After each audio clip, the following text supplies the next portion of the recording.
¿Qué tal, amigas y amigos?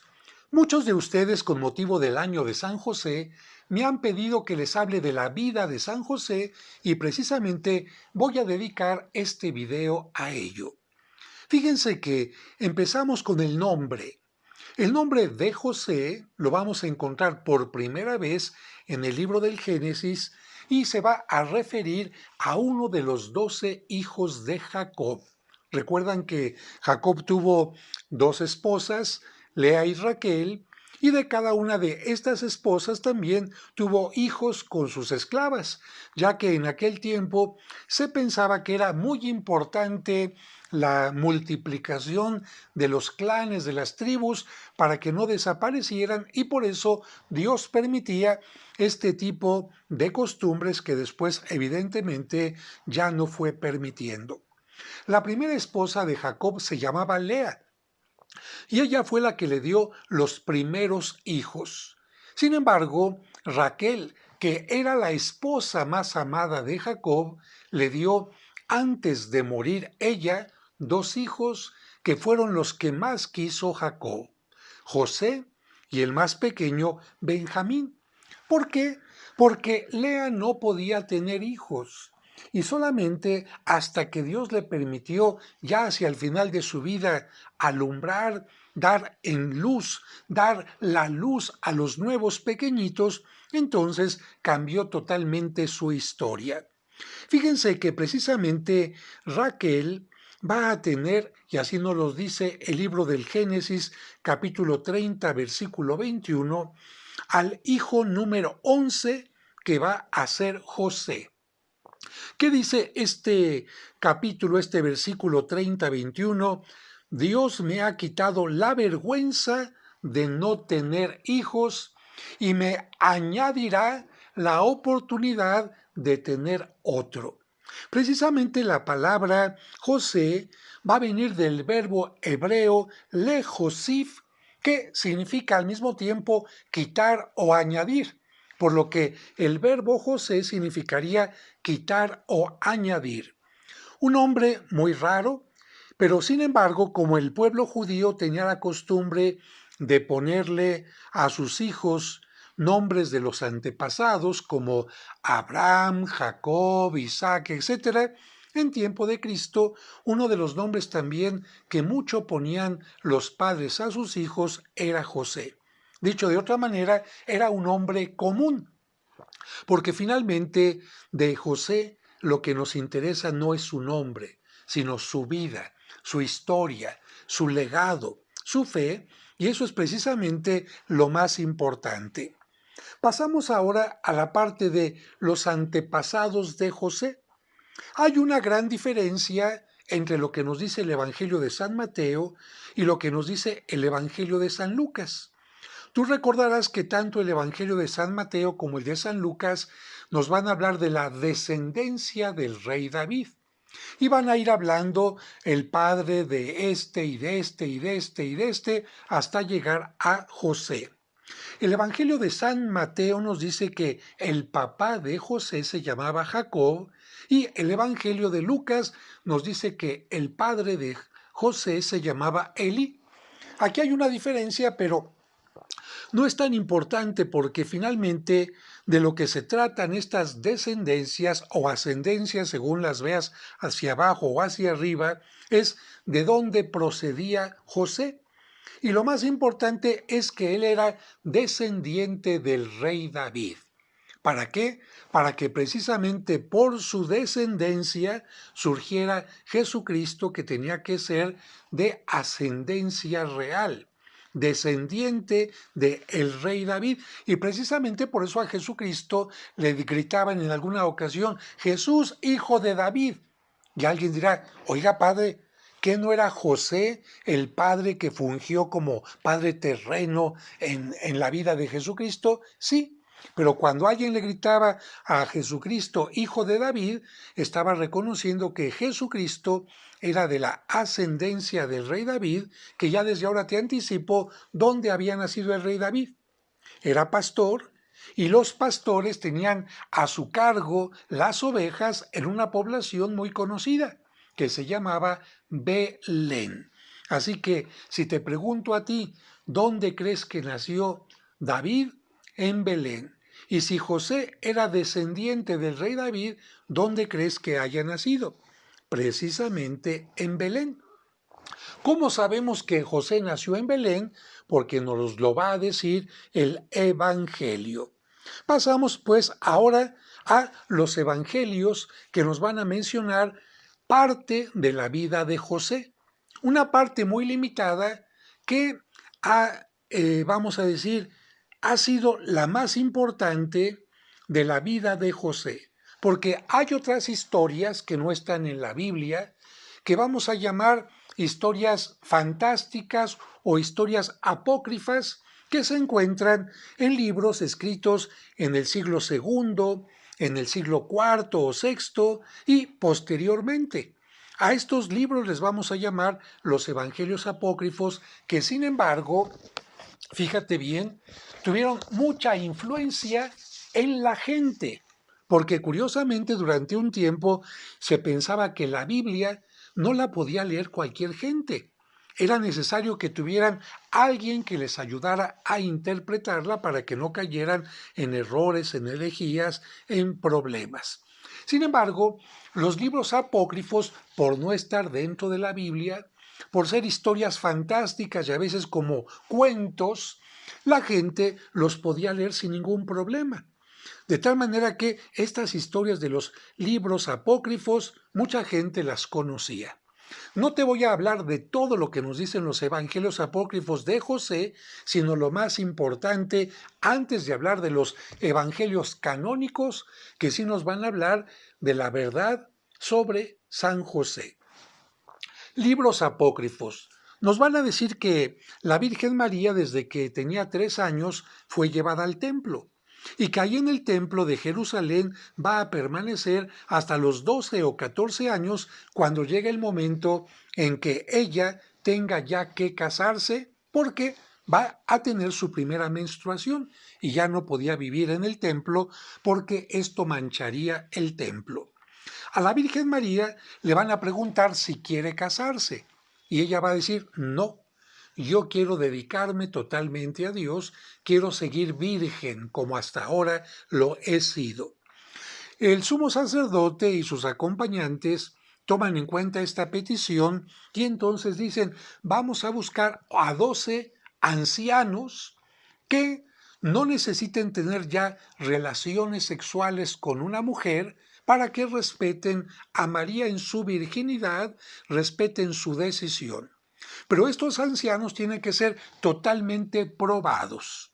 De tal manera que aquí ya encontramos un punto importante en que los artistas, los pintores especialmente, se van a basar para representar a San José. Ancianos, fíjate, e incluso viudos para que no tengan ningún problema de tener una tentación con María. Así que a San José, en los primeros siglos del cristianismo, y vamos a decir que hasta el Renacimiento, se le va a representar viejito, con barbas, muy canoso, con un cuerpo incluso bastante débil, a diferencia de María, una mujer joven, una mujer bella. ¿Qué nos dice los evangelios apócrifos? Que José era viudo, que tenía 4 hijos y que se dedicaba al oficio de carpintería. Te repito, estas son historias apócrifas.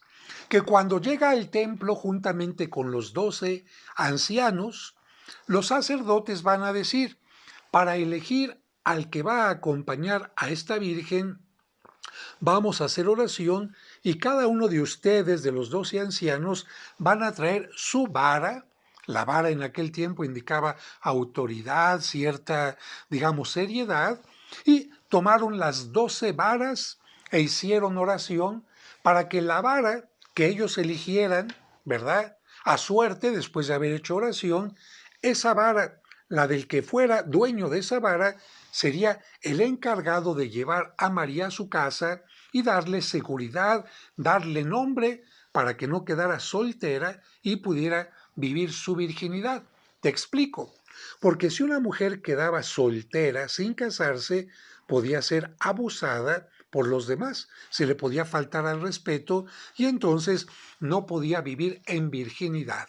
En cambio, si un hombre anciano tomaba a esta joven, le daba su nombre, le daba su apoyo, todo el mundo tenía que respetar aquella unión, aunque el anciano no fuera padre de más hijos de una mujer, porque esta mujer se había dedicado a ser virgen, se había querido consagrar. Muy bien, en el momento en que hacen oración, de la vara de San José surge una flor de almendro o bien surge una paloma.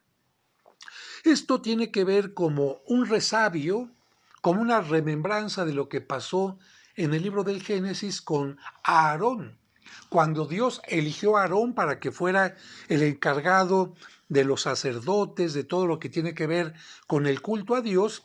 De la vara de Aarón surgió una flor de almendro.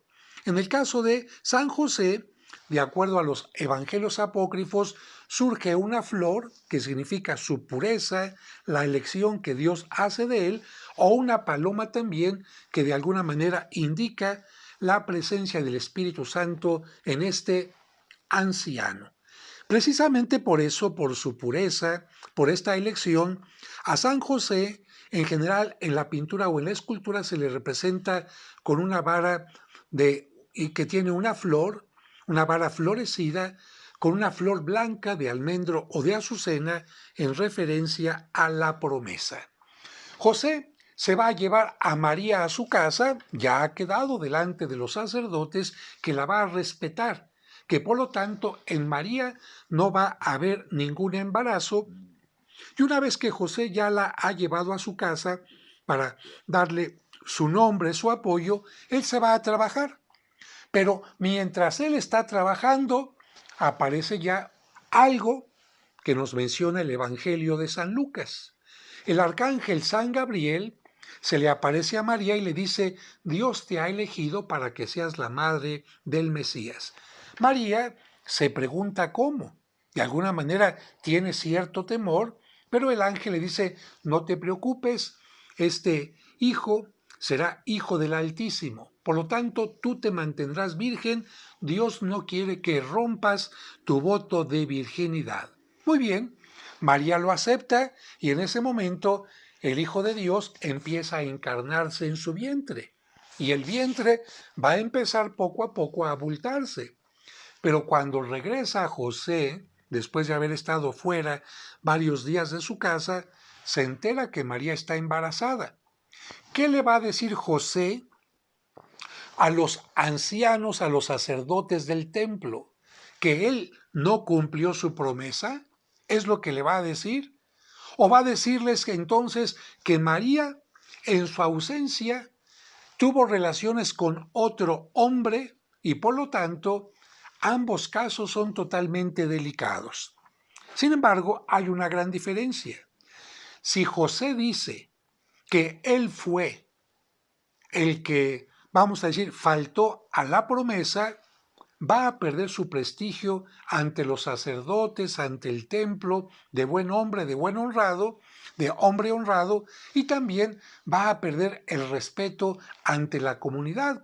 ¿Cómo es posible que haya faltado a una mujer que decidió consagrarse a Dios? Además, le faltó el respeto a Dios por no haber respetado a esta virgen. Pero había una situación peor todavía.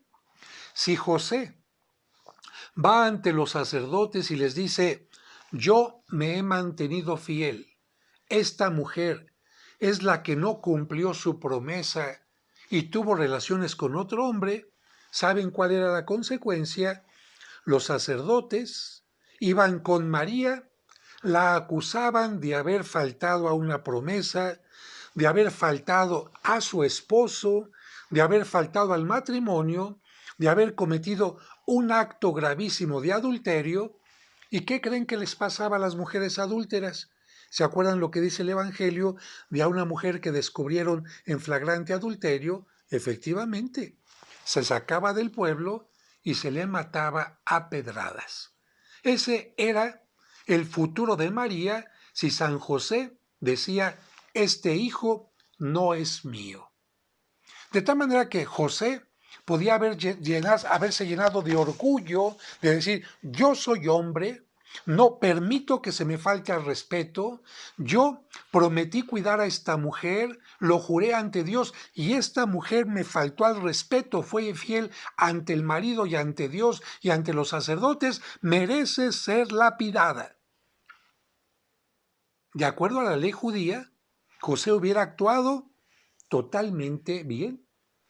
Sin embargo, y aquí vemos ya la grandeza de José, no necesitamos muchas palabras, mucho texto, muchas cosas escritas de San José para entender simplemente con esto que les comento ahora, que José tenía un gran corazón, que José tenía un gran respeto a la mujer, que José tenía un gran respeto a la vida de un pequeño niño que estaba en el vientre de su madre y que no sería capaz de permitir que se asesinara a una mujer, aun cuando hubiera sido adúltera, y mucho menos a un bebé que estaba en el vientre de aquella mujer, porque el asesinato sería doble. Asesinaban a la madre, pero también asesinaban al supuesto fruto del pecado. Dos vidas que José pudo haber pedido que se quitaran y bajo la justicia divina, bajo la verdad, etc. Y sin embargo, José no tuvo esta decisión. José en todo caso dijo, me voy a echar la culpa yo, voy a decir que yo fui el canalla y para evitar conflictos con María y con los sacerdotes, me voy a ir del pueblo, voy a tener que renunciar a mis hermanos judíos, voy a tener que renunciar a mi población, voy a tener que renunciar el poder asistir al templo y muchas cosas más porque si me voy de este lugar es para vivir no sé cómo. Sin embargo, José prefiere esto. José prefiere esto, irse a otro lugar, pero que a María no le pase nada.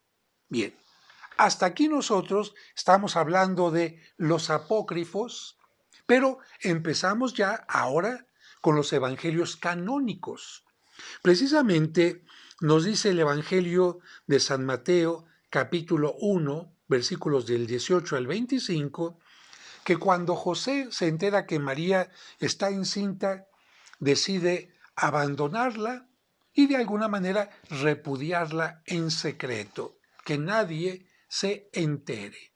Si María hizo algo, José dice, tú sabrás lo que hiciste, yo no le digo a nadie absolutamente mi repudio, ni que ha sido una mujer que actuó en una forma equivocada.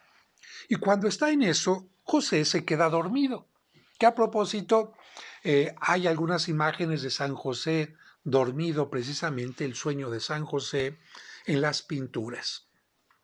Pero cuando José está dormido, escucha, oye una voz de un ángel que le dice, no desprecies a María, porque el hijo que lleva en su vientre es hijo del Altísimo. Sin embargo, quiero aclarar, no se dice, como en el caso de María, que un ángel se le aparece. No. No se dice como en el caso de los pastores que están velando en la noche de Navidad, que un ángel se les aparece. No. Se dice, José tuvo un sueño. Y yo te pregunto a ti, ¿quién te dice a ti que un sueño es algo verdadero? ¿Los sueños, sueños son? Pueden ser algo verdadero, pueden ser un deseo, pueden ser una alucinación, pueden ser producto de la imaginación, lo que tú quieras. Pero un sueño no es algo real. Y sin embargo, José cuando despierta, por ser un hombre de fe, y por entender que a veces Dios nos puede hablar de distintas maneras, en un acontecimiento, en otro, en un accidente, en una calamidad, etc.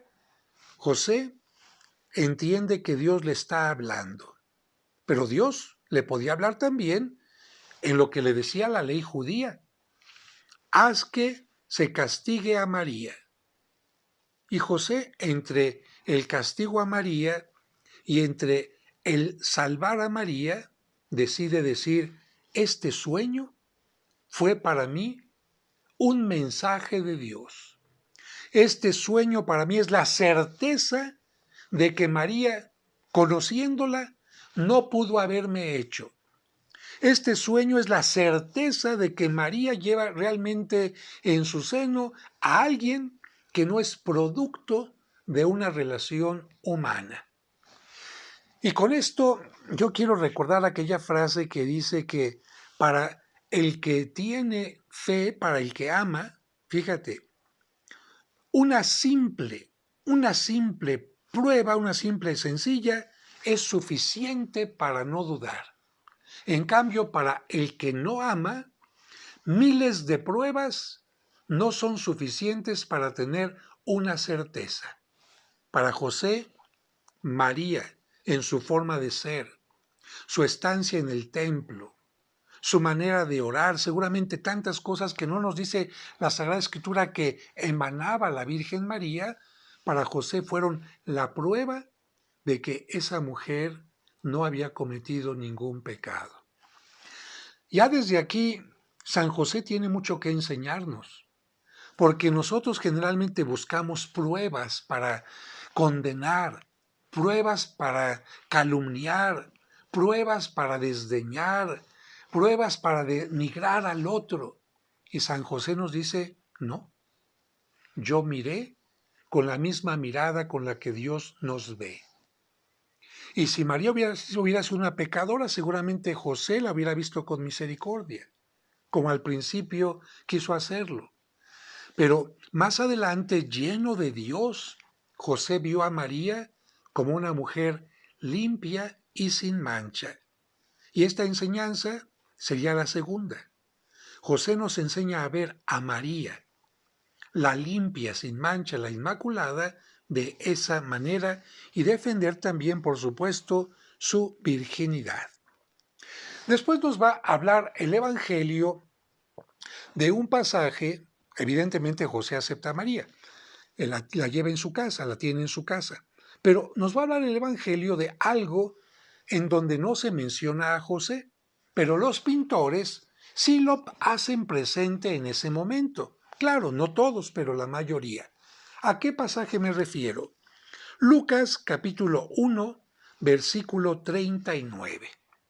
Cuando María ha recibido el anuncio de que ella va a ser la madre de el Mesías, también escucha el mensaje de que su prima Isabel va a ser la madre de un bebé, de un niño. María no sabe que este niño va a ser Juan el Bautista, el que le va a preparar el camino a su hijo, al Mesías.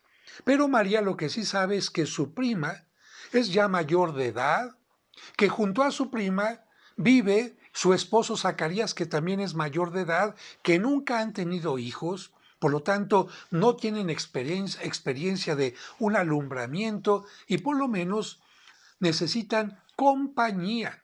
Y la compañía de una persona no anciana, sino de una persona joven. Y María, después de escuchar esto, toma todas las previsiones, las precauciones para hacer un viaje largo, porque son 150 kilómetros desde Nazaret hasta Ain Karem, en las cercanías de Jerusalén, en las montañas de Judea. ¿Y en qué tenía que viajar María? Pues en burro. ¿Por qué? Pues porque era el único animal que mucha gente tenía para poder viajar. Los camellos y los dromedarios eran para gente que tenía dinero. No se podía comprar un camello, un dromedario, si no se tenía dinero. Así que parte del viaje a pie y parte del viaje en burro. Ciertamente María empezaba su embarazo apenas. Isabel ya llevaba 6 meses, pero de cualquier manera María tiene que viajar. María viajaría sola. Viajar una mujer sola es muy complicado. Por otra parte, María ya estaba comprometida con José. ¿Tú qué crees? ¿Que José acompañó a María o no? Te repito, La Sagrada Escritura no nos lo dice. Sin embargo, el sentido común nos dice que María habría sido acompañada por José, que ya la habría aceptado como su esposa. Así que por esta razón, en los cuadros de la visitación de la Virgen María a su prima Isabel, se suele presentar a San José que la acompaña. Y al cumplirse los 3 meses que le faltaban de nacimiento a San Juan Bautista, José y María regresan a Nazaret, donde piensan que va a nacer su hijo. Sin embargo, viene aquí la información que nos clarifica que José no era originario de Nazaret, en Galilea, sino que José era originario de Belén, en Judea. ¿Te acuerdas lo que decían las profecías? El Hijo de Dios, el Mesías, tendría que nacer ¿dónde? En Judea. El Hijo de Dios tenía que ser judío, no galileo, no nazareno. Nazaret está en Galilea. Y el Hijo de Dios no tenía que ser galileo, sino judío, para que pudiera ser rey de los judíos, de la descendencia del rey David, pero no solamente eso, sino rey de los judíos. Y qué mejor que naciera ¿dónde? En Belén, donde nació el rey David. ¿Cómo sabemos que José era de Belén? Porque nos va a decir el Evangelio de San Lucas, precisamente capítulo 2, que cuando subió al poder el César llamado Augusto, que le dio nombre al mes de agosto, el sucesor de Julio César, bueno, cuando este emperador subió al trono, se interesaba mucho de que las arcas, todo el dinero que se cobraba de impuesto, de tributo a los lugares conquistados, le llegara completo. ¿Y cómo sé, como César, que el dinero que me está llegando a las arcas está llegando completo? Pues necesito saber cuántos súbditos hombres tengo, porque cada súbdito hombre adulto tiene que pagar una cantidad. Si yo no sé cuántos súbditos hombres tengo, no tengo referencia de cuánto tengo que recibir. Por lo tanto, yo, César Augusto, emperador de Roma, ordeno que se haga un censo, un conteo, un empadronamiento de todos los hombres que están bajo mi dominio. ¿Y cómo va a ser este conteo? Para que sea más fácil, todas las personas hombres van a tener que viajar al lugar de su nacimiento y allí van a ser registrados. ¿Qué nos dice el Evangelio de San Lucas? Que José, que era originario de Belén, tuvo que viajar desde Nazaret, no iba a dejar sola a María, tuvo que viajar con su esposa María desde Nazaret hasta Belén, 150 kilómetros. Los semejantes a Ain Karem, porque Ain Karem y Belén están a unos cuantos kilómetros de Jerusalén. Vamos a decir, Belén está a unos 8 kilómetros de Jerusalén. Y precisamente por estar tan cerca de Jerusalén, ahí en este lugar se criaban todos los corderos que tenían que ser sacrificados en el templo de Jerusalén, porque recordarán ustedes que era costumbre que por lo menos en la Pascua y en otras fiestas judías se le sacrificara un cordero a Dios. Y si todos los judíos por familia tenían que sacrificar un cordero, ¿cuántas familias eran? Miles. ¿Dónde iban a criar a todos esos corderos? En una población. ¿Dónde? Que estuviera cerca de Jerusalén para que cuando fuera necesario los corderos se llevaran a Jerusalén y estuvieran listos. Y por lo tanto, la gente que había crecido, que había nacido en Belén, generalmente tenían algo que ver con el pastoreo y algún otro oficio además. De tal manera que por esta razón el rey David, que vivía en Belén, muy cerca de Jerusalén, era pastor, porque él cuidaba corderos que se tenían que sacrificar en Egipto. Y curiosamente, ahí en Belén, que en hebreo significa la casa del pan, o en árabe significa la casa de la carne, nació Jesucristo, que va a ser cordero, que va a ser pan y que va a ser carne que alimenta a la humanidad en el sacramento de la Eucaristía. Pero no me desvío más, porque yo puedo hablar de muchos temas, pero no me quiero desviar. José seguramente de pequeño habría criado también algún grupo de borreguitos, pero aprendió también el oficio de carpintero, no de hacer únicamente mesas, sillas, porque en aquel tiempo las mesas casi no se usaban, la gente comía en el suelo, recostada en divanes o cosas así, sino sobre todo carpintero que hacía estructuras para la ayuda de construcción de casas. Pues bien, José viaja a Belén, donde había nacido. Así que ya tenemos este dato concreto de que José era de Belén. Ahora, vamos al siguiente punto que no nos menciona el Evangelio. ¿Qué te imaginas tú que llega José a Belén y como hubo un gran movimiento de gente que tuvo que moverse por el censo, Belén, que era una población pequeña, no tenía lugares en las casas, en las posadas, pero había otra oportunidad.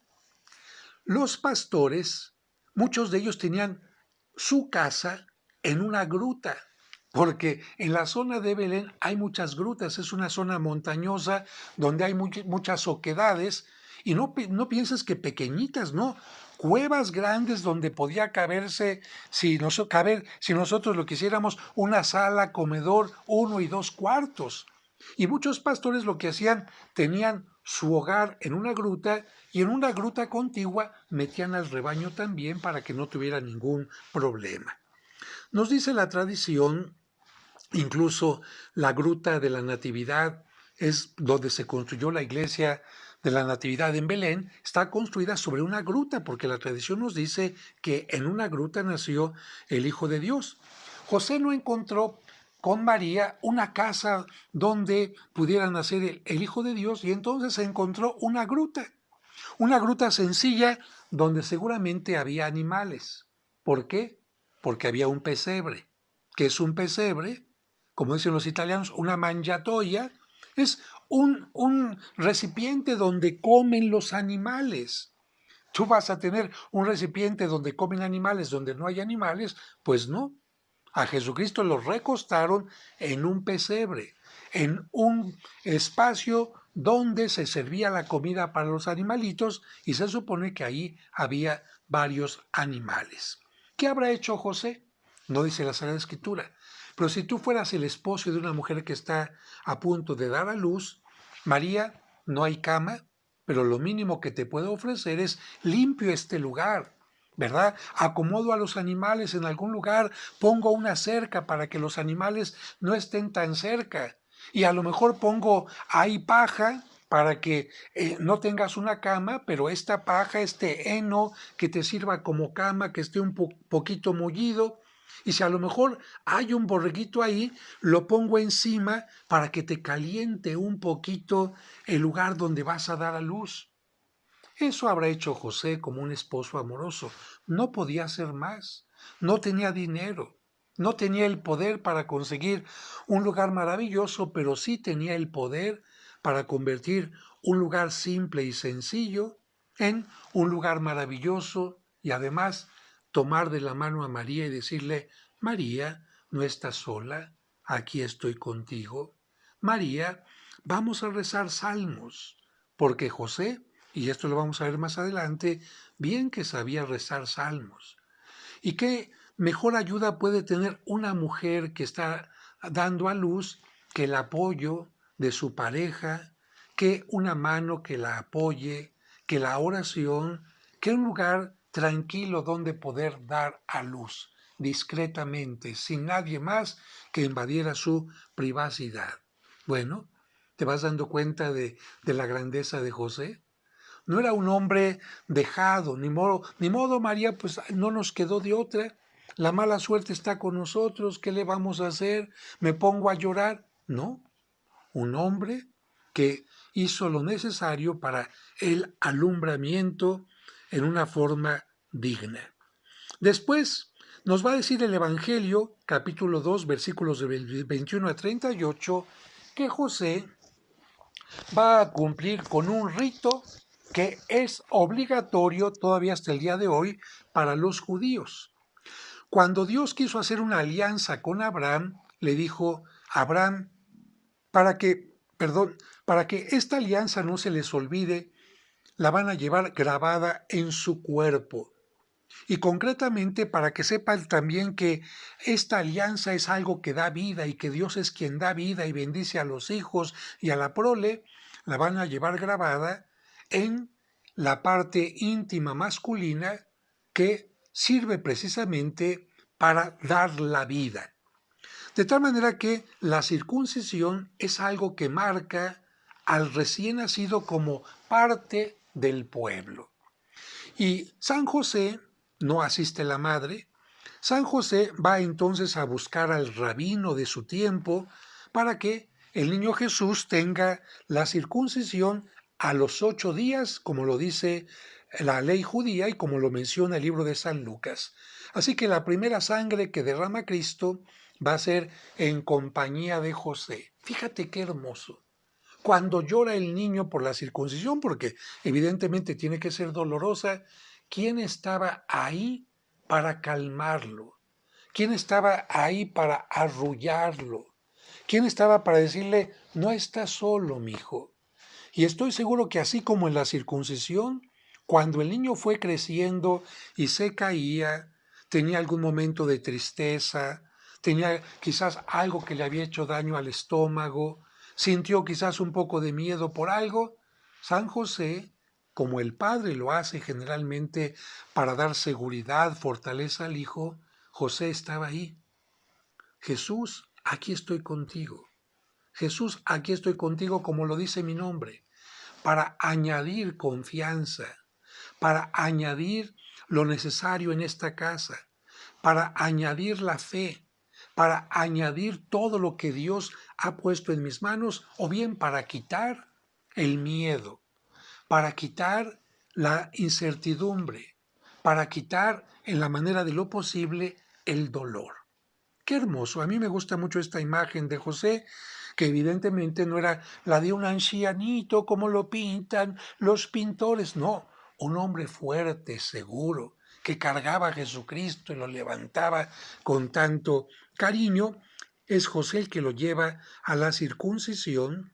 Y más adelante también lo menciona el capítulo 2, versículos del 21 al 38, va a acompañar a María porque José es padre y es esposo, a la presentación en el templo. Recordarán ustedes que dice el libro de Levítico que cuando una mujer daba a luz quedaba impura por haber derramado sangre y tenía que esperar 40 días si había dado a luz a un hijo y 80 días si había dado a luz a una hija. Sí, lamentablemente eran un poquito, vamos a decir, discriminadores. Se consideraba que un hijo no era tan grande la necesidad de purificarse, pero en cambio, si había sido una niña la que había nacido, había que purificarse durante 80 días. La mujer tenía que llegar al templo de Jerusalén con 2 animalitos, uno al que se le quitaba la vida y con la sangre de este se rociaba a una palomita para que fuera liberada, y de esta manera María quedaba purificada y el niño también, se estaba diciendo, el niño de alguna manera quedaba purificado por la sangre de la palomita. Esto nos va a anunciar que Cristo con su sangre va a purificarnos también a nosotros, pero eso más adelante y no me desvío. José le va a decir a María, bueno, pues vamos a llevar los animalitos, vamos a presentarnos, pero cuando llegan al templo, un anciano reconoce en ese niño al Mesías y le va a decir a María que ella va a sobrevivir al momento en que Jesucristo se ha crucificado. y sin palabras, nosotros lo entendemos, le va a decir a José, o mejor dicho, no le va a decir ni siquiera, pero nosotros lo sacamos como conclusión que él va a morir antes de la pasión de Cristo. ¿Por qué? Porque este anciano llamado Simeón va a decir, este niño es la luz de las naciones, viene para gloria de Israel, etc. Y le dice a María, y a ti una espada te atravesará el alma. ¿A qué se refiere? Que María, cuando vea que a Cristo en la cruz le están atravesando el costado, María como madre sentirá que están traspasando el costado de Cristo. En cambio, no le dice a José, o no dice, a ti María y José, una espada les traspasará el alma, ¿no? Por esta razón entendemos que José no estaría presente en el momento del Calvario. Y claro, lo entendemos también porque no se nos dice que María estaba recostada, bueno, recostando la cabeza sobre José, o que José la estaba abrazando, o que se sentía fuerte ante José. Nos dice el Evangelio que María estaba junto a Juan. Y no le dice Cristo a José desde la cruz, Padre, te entrego a mi madre, o Padre, cuida a mi madre. No, como ya no está José, entonces Cristo tiene que entregar a su madre que se ha quedado viuda, porque no hay otros hermanos a José, digo, a Juan. Si José hubiera tenido otros hijos, y si María hubiera tenido otros hijos, seguramente Cristo le hubiera dicho entonces a la Virgen María, Madre, te entrego con mis otros medios hermanos o hermanos, ¿no? O le hubiera dicho también a José, te la entrego juntamente con tus hijos, pero no, se la entrega a Juan. Vamos a la siguiente parte, capítulo 2 de San Mateo, versículo del 1 al 12. La llegada de los magos. Cuando llegan los magos a adorar al niño y le entregan los dones de oro, incienso y mirra, se nos dice que los padres simplemente se quedan admirados. Pero viene la parte de continuación. Una vez que los magos han dado sus dones, como no regresaron con Herodes para decirle dónde estaba el niño y así Herodes pudiera llegar a matarlo, los magos entendieron que esa era la intención de Herodes y además un ángel les dijo en sueños, no vayan con Herodes. Y los magos, al igual que José, le hicieron caso a ese sueño y se dieron cuenta que no era conveniente regresar con Herodes, fueron por otro camino y entonces Herodes dijo, con que no me dijeron dónde, ya me habían dicho que en la región de Belén, no exactamente el lugar, pero basta con que mande a mis ejércitos y acaben con todos los niños de esa región y con eso me deshago del niño. Que maten a los niños de 3 años para abajo y de esta manera no me equivoco. José recibe el anuncio nuevamente. Un ángel le dice, toma a su madre y al hijo y huye. Y José, evidentemente, toma en cuenta este anuncio que deberíamos nosotros de tomar en cuenta cuando vemos un peligro. Porque cuando vemos un peligro, a veces lo que decimos, Dios mío, cuídame, Dios mío, protégeme. Y Dios nos diría, ¿y tú qué estás haciendo? Aléjate, busca algo de qué manera enfrentar el peligro, si puedes, y si no puedes, huye. Bueno, José no tenía armas para enfrentar al rey Herodes, no tenía armas para enfrentar a los soldados. ¿Qué es lo que sí puede hacer? Entonces, huir. ¿Y qué hace José? Huye a Egipto. Fíjense, son kilómetros, son muchísimos kilómetros pasar por el desierto para llegar a Egipto y ser un desconocido, ser alguien que no tiene ninguna relación digamos, de información, soy un carpintero honesto, etc. Sabe que tendrá que llegar a Egipto y empezar desde cero. Y sabe, sin embargo, que cuenta con la compañía de Dios, pero que también tiene la responsabilidad de velar por la madre y la del hijo. Y sin embargo encontramos a José, un hombre valiente. Bueno, el Evangelio no nos dice la palabra valiente de José, pero los hechos nos lo dicen. ¿Tú serías capaz de dejar tu hogar de Nazaret, donde ya tienes amigos, conocidos, el alimento seguro, etcétera, para irte a vivir a un lugar totalmente desconocido, como bracero, vamos a utilizar esta palabra? No es nada fácil. Y allá José tuvo que trabajar seguramente con María también de sirvientes. ¿Tú crees que los ángeles bajaban y les ofrecían todo? José, María, no se preocupen, aquí está el alimento del niño, aquí está la ropa, aquí está el hogar. No, las pinturas los presentan muy bonitos a los ángeles sirviendo a la Sagrada Familia, pero entonces, si hubiera sido así, José y María hubieran sido unos inútiles.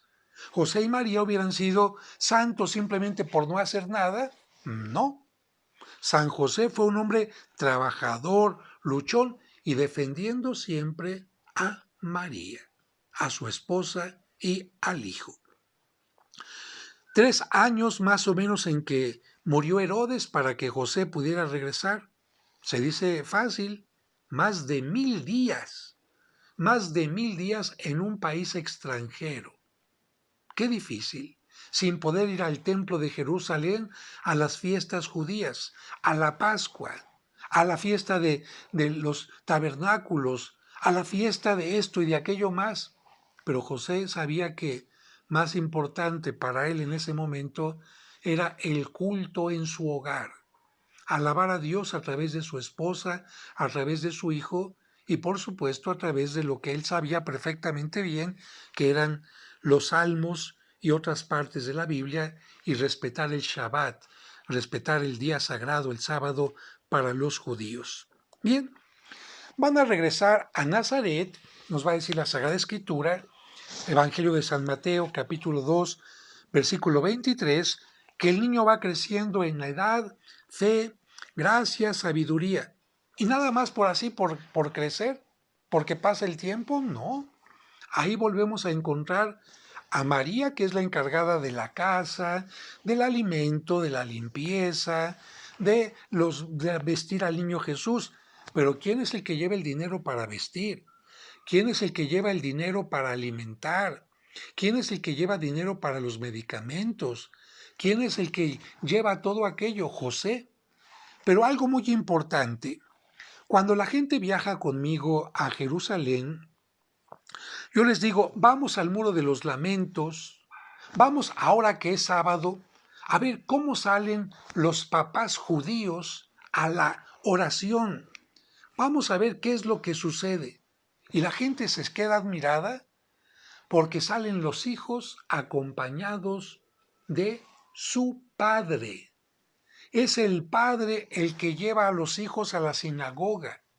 Es el padre el que lleva a los hijos al Muro de los Lamentos. Es el padre que les ha enseñado desde su más tierna edad a abrir la Torá, ¿verdad? A decir los salmos, a cantar los salmos, a mover el cuerpo mientras está alabando a Dios, a bendecir el Shabbat, a bendecir a la madre, a bendecir la familia. No es la madre, como en nuestro caso en México y en algunos lugares de América Latina, la que da la fe. Es el padre el que transmite la fe, el que transmite la teología que todo niño judío debe de tener. Así que si Jesús empezó a alabar a Dios desde pequeño, fue por José. Si Jesús aprendió a rezar desde pequeño, fue por José. Si Jesús aprendió desde pequeño a ir a la sinagoga y a darle el valor del respeto a la Torá, fue José. Bueno, esto no nos lo dice la Sagrada Escritura, pero nos lo dice la tradición judía. El papel de un padre hacia los hijos, pero además el padre es el que hace que la familia tenga honor y respeto. Por eso en aquellos lugares donde ha muerto el padre y la mujer ha quedado viuda, uy, a la viuda y a los huérfanos se les podía tratar de lo peor, porque faltaba el hombre, la cabeza, la guía, la fortaleza de la familia. Y todo eso, por supuesto, todo eso era nuestro querido José, que a veces lo ninguneamos, el Padre de Jesucristo, el que le enseñó toda la vida y la parte religiosa durante su infancia. Nos habla, y será el último momento en que nos hable la Sagrada Escritura de José, capítulo 2, versículo de 41 al 51. Como todos los judíos, José, la Virgen María y el niño tenían que viajar a Jerusalén para las fiestas más importantes, especialmente la fiesta de la Pascua y la fiesta de los 50 días y otras fiestas más. Bueno, en esta ocasión se nos dice que el niño Jesús ya cumplió 12 años. Y te explico esto. Para un niño judío que cumple 12, en algunos lugares 13 años, es el tiempo en que ese niño ya ha sido educado por su padre para poder leer la Sagrada Escritura. Fíjate, para leer la Sagrada Escritura con respeto e interpretarla, por lo menos algún pequeño fragmento. Todavía hasta nuestros días, en la comunidad judía, cuando un niño cumple 12 años, o 13 en algunos lugares, y lo llevan a la sinagoga o al Muro de los Lamentos a celebrar esta fiesta, va acompañado de tambores, de familiares que echan dulces durante la celebración, y el niño toma la Sagrada Escritura, la lee, y es una fiesta increíble. Bueno, seguramente que María y José sabían que el niño Jesús ya estaba listo para ser parte de la comunidad judía. Dicho de otra manera, a esta edad el niño ya se considera no niño, sino adulto, parte de la comunidad judía. Precisamente por eso, como todos los niños pequeños iban con la mamá, o los niños pequeños iban con el papá, por cuestiones prácticas, por ejemplo, para ir al baño o algo así.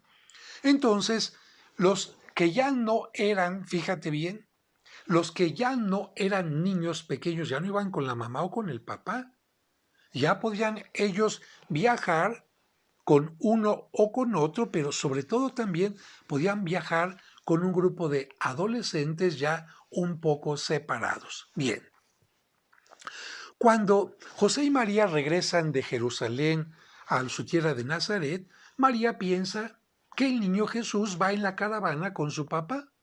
O el papá piensa que el niño Jesús viene en la caravana con su mamá. O bien, los dos piensan que el niño viene con los grupos de personas que se encargaban de los niños que ya no eran tan pequeños, los adolescentes. Es decir, era lo más normal. Sucedía cada vez que un grupo de una población iba de peregrinación a Jerusalén. Era la organización. Así como cuando hay peregrinaciones a la Basílica de Guadalupe y tienen sus propias estrategias. Bueno, por eso es que hasta después de varios días de caminar, se encuentran María y José, que vienen uno con los hombres, otra con las mujeres, se encuentran en un momento, dicen, caray, ¿cómo te ha ido? Pues muy bien. ¿Y el niño? ¿Que no viene contigo? No. ¿No viene contigo? No. Vamos a ver con el grupo de niños. No.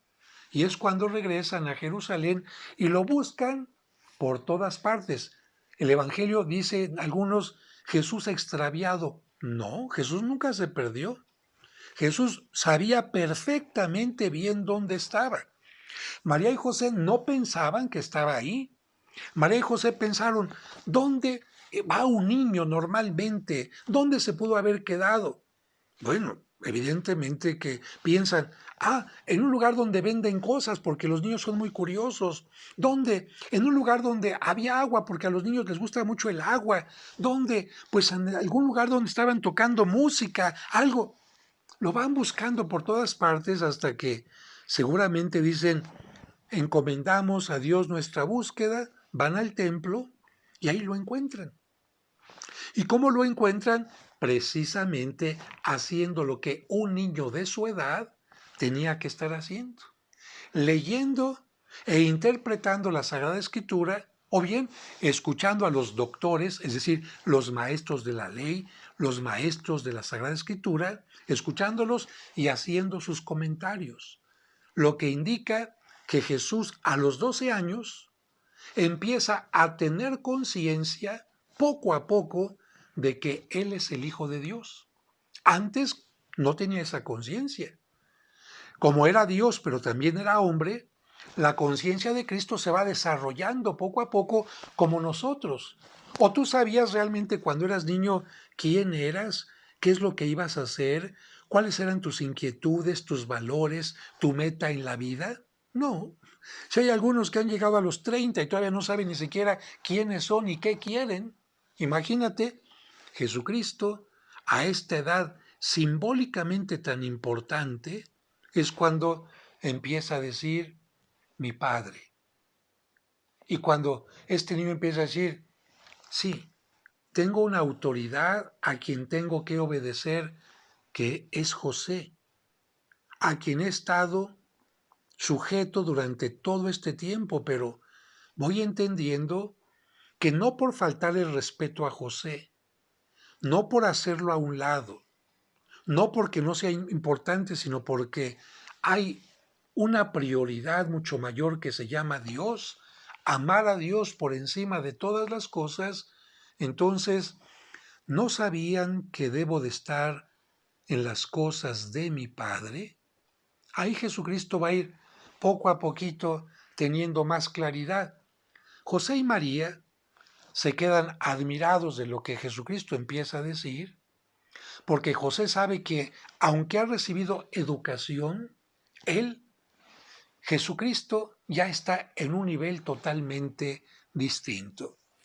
Regresan a Nazaret, nos termina diciendo el Evangelio, ahí crecía bajo la autoridad de sus padres. Qué importante, Jesús respetando a sus padres, Jesús respetando a María y a José. ¿Y por qué permitimos que gente no creyente o creyente a medias no respete a María o bien no respete a José? Si Jesucristo los respetó, ¿por qué nosotros no vamos a respetar a quienes fueron sus padres en esta tierra? María, su madre es real, y José, su padre, como se dice en una forma teológica o en una forma de vocabulario particular, el que no fue su padre terreno, pero sí hizo de padre en la tierra, el padre que lo alimentó, etcétera, su padre putativo. ¿Por qué vamos a permitir que la gente no los respete si Jesucristo los respetó? Con esto terminaría la parte del Evangelio y estamos llegando al final. Nos dice la tradición que José muere antes de que Cristo cumpla la mayoría de edad, pero para entonces Dios ha previsto que Jesucristo ya conoce lo necesario de la fe, además de lo que Él, por ser Hijo de Dios, irá sacando de su propia divinidad, pero Jesús también ya aprendió un oficio. Muere el Padre, el que da el alimento, pero ya ha dejado la forma en que el Hijo no solamente se alimente, sino que alimente también a su madre. Otro ejemplo importante para aquellos papás que piensan que hay que darles todo y siempre a los hijos, lo que quiera el hijo, lo que quiera, lo que quiera. No, José le enseñó a Cristo que el trabajo es algo que santifica y que el trabajo es un servicio y que el trabajo es algo que honra a la familia. Y entonces ya nos imaginamos a José así como lo enseñaba. A ver, vamos a repetir el Salmo. Esto, el Señor es mi pastor, nada me falta. A ver, Jesús, toma esta herramienta, tómala, siéntela, golpea esta pieza, haz esto, aquello más. Y el niño, aprendiendo a manejar las piezas, convirtiéndose también en un diestro como su padre. Fíjate, el Evangelio apócrifo, los evangelios apócrifos nos dicen que José no era sabio ni hábil, a tal grado que incluso en alguna ocasión, lleno de cierta impotencia y de cierto enojo, le jala la oreja a Jesucristo y Jesucristo casi lo maldice y se le pone al tú por tú. No, el Evangelio real nunca nos dice eso. El Evangelio apócrifo nos dice que José era mal hecho, no hacía bien su trabajo y que en una ocasión que le pidieron un trabajo muy importante, como lo dice el Evangelio árabe de la infancia de Jesucristo o de José el carpintero, que Jesucristo tiene que llegar y tocar las tablas para que todas aquellas tablas mal hechas se pongan bien.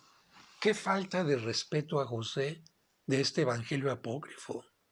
¿Tú crees que que Dios iba a elegir a un hombre mal hecho, a un hombre que hacía mal su oficio de carpintero, como padre de su hijo? No, por supuesto. Aquí lo primero que todo mundo diría, a ver, ¿cómo es esta persona en su oficio? Y sabré si es bueno en su casa. Si esta persona es responsable, cumplida, puntual en su oficio, lo más seguro es que sea una persona decente, honrada, en la cual pueda yo creer. Así que tuvo Jesucristo al mejor maestro para el oficio, pero cuando llegó ya el momento en que Jesús podía hacer todo, muere José. ¿Cómo murió? No sabemos. ¿De qué murió? No sabemos. ¿Qué edad tenía? No nos interesa, no nos importa. Como pueden ver, estamos viendo lo más importante de la vida de José. No detallitos de cuánto medía, de qué color eran sus ojos, cuánto pesaba, qué comían. No, eso no es importante para admirar a una persona. Yo no admiro a una persona por su peso, por sus ojos, por lo que come, por cómo se viste, sino por su obra, por su obra. Y si Dios lo eligió, bueno, yo no sé por qué no se le ha dicho, pero si el arcángel Gabriel le dijo a María, Dios te eligió porque eres la bendita entre las mujeres, y Isabel le dijo, eres llena de gracia, yo no sé por qué a José no se le ha dicho, si Dios te eligió, eres bendito entre los hombres y eres lleno de gracia también. Creo que estas palabras tendrían que equipararse porque tanto un padre como una madre son importantes. La madre es maravillosa, pero no es la única en la educación de un hijo. El padre es sumamente importante, especialmente en la educación de un hijo varón. Si José simplemente hubiera sido un adorno, Dios podía haber dicho que María sea una madre soltera. De cualquier manera, no necesitamos de José para que María quede embarazada. Entonces, la voluntad de Dios es que María sea una mujer soltera, una madre soltera, y tiene tantos talentos, tantas virtudes, que puede educar ella al hijo sola. Fíjate, yo no hago a un lado la fuerza, la valentía, eh, todo esto que hacen las mujeres solteras, las madres solteras para educar a un hijo. No lo desprecio. Sin embargo, si Dios quiso que en la familia hubiera un hombre y una mujer, es porque el niño necesita también una parte paterna para quedar integrado de la mejor manera. Y no estoy diciendo que los niños que fueron educados únicamente por su mamá estén mal.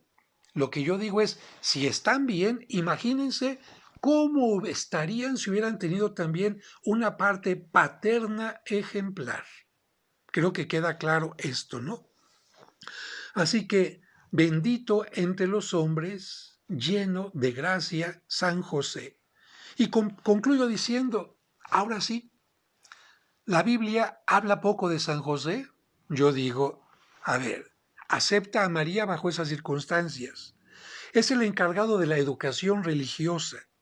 Es el proveedor de la casa, el que enseña un oficio, el que protege a María y al niño, especialmente en las adversidades, el que le da la imagen paterna a Cristo, de tal manera que Cristo cuando le preguntan, queremos saber cómo es Dios, porque algunos le dicen Yahvé, Elohim, Adonai, y Cristo dice, qué importante es la figura de un papá.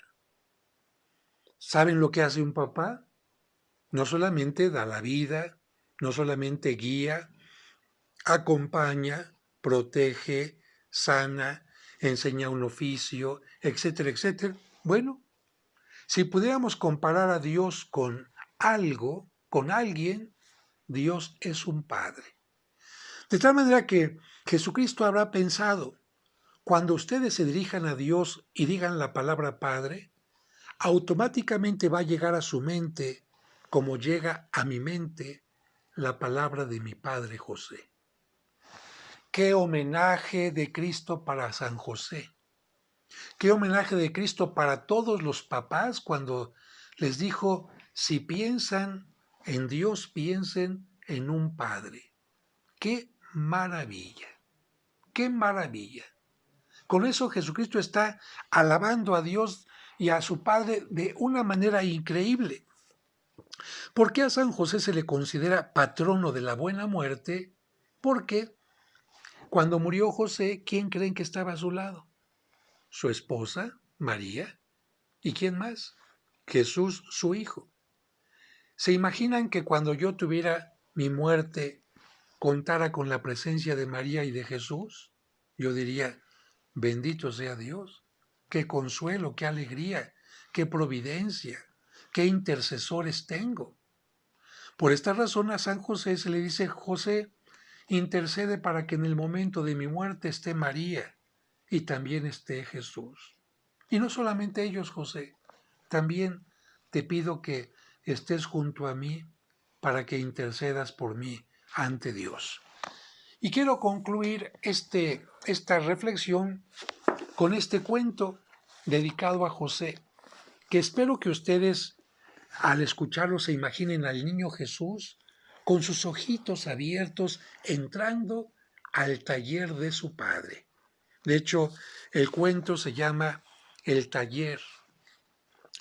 Con los ojos curiosos propios de un niño, el niño Jesús entró por primera vez al taller de su padre.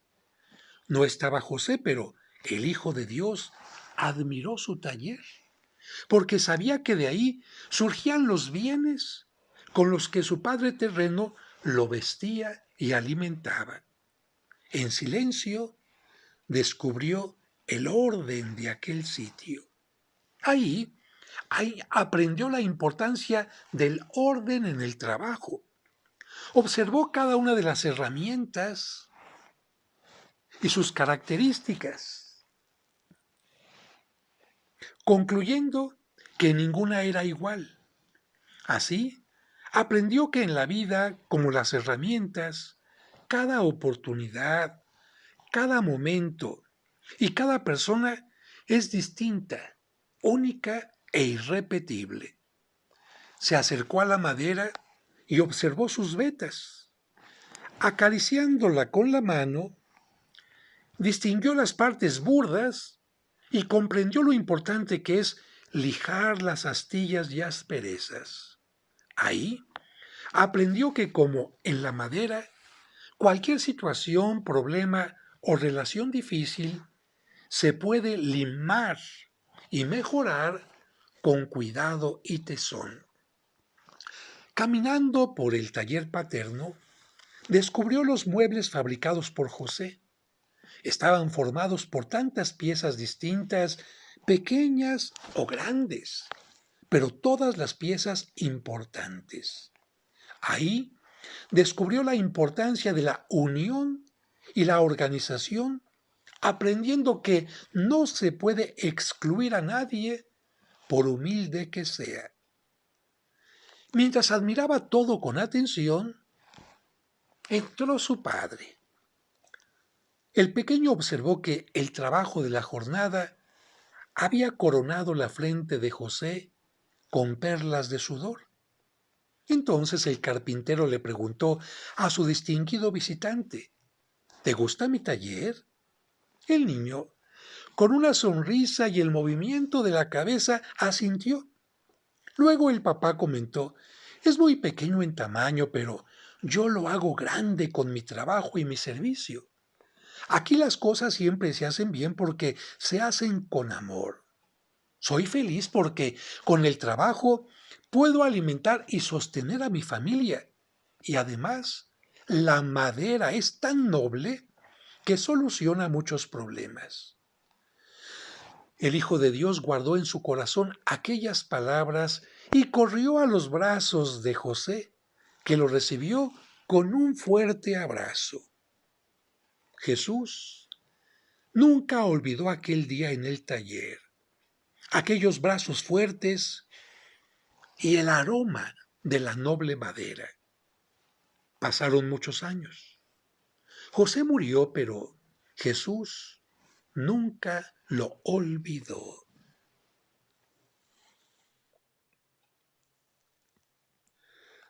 En el momento en que fue condenado a muerte y recibió la pesada cruz que llevaría al Calvario, Jesús recordó el taller de Nazaret y las palabras de su padre terreno. La madera es tan noble que soluciona muchos problemas. Así cargó la cruz de madera con entusiasmo, pensando en que su pasión y aquella pesada madera traerían el perdón al mundo y solucionarían muchos problemas. Mientras lo crucificaban, observó las herramientas que utilizaba su padre para ensamblar las piezas. Entonces agradeció al humilde martillo y a los clavos que lo unieran a la cruz, porque así él también sería un instrumento que uniría el cielo con la tierra. Poco antes de morir, el aroma a madera de la cruz lo hizo sentirse en el taller paterno, de tal forma que, cuando sus fuerzas desfallecían, sintió que José lo sostenía con sus fuertes brazos. Jesús comprendió que con su trabajo por la salvación, había convertido el mundo en un taller con el que alimentaba y sostenía a la humanidad, y por el esfuerzo en realizarlo, llevaba en su frente las perlas de sudor que había visto una vez en su Padre. En sus últimos momentos, Jesús recordó al Padre terreno, amoroso, y con ese recuerdo entregó su espíritu al Padre eterno. Yo creo que todos nosotros, cuando llegue el momento final de nuestra vida, tendremos que pensar en nuestro Padre y nuestra Madre, de quien recibimos la vida y que nos acompañaron, y pensando que nos vamos a unir con ellos. Por eso este cuento lo hice con mucho cariño de verdad, en honor a los padres, pero especialmente a San José.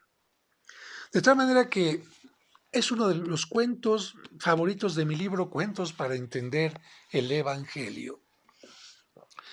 Y quiero concluir diciendo que si alguno de ustedes piensa todavía que el Evangelio habla poco de José, entonces no ha entendido nada.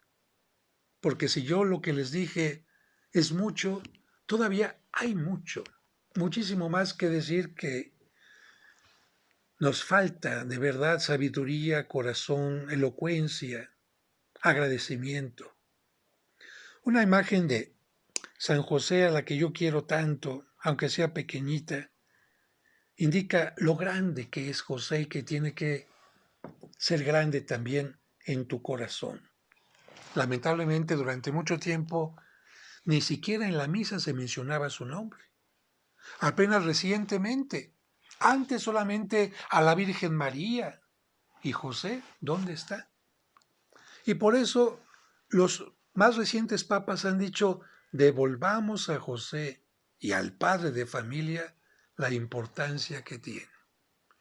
Yo espero que este año San José recupere la imagen que ha perdido, el cariño que ha perdido de tanta gente, y que tú también le digas: San José, ruega por mí.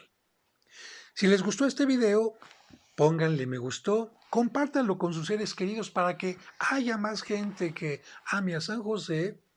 Y bueno, Si quieren suscribirse a mi canal, bienvenidos para seguir hablando de otros temas. Que Dios les bendiga.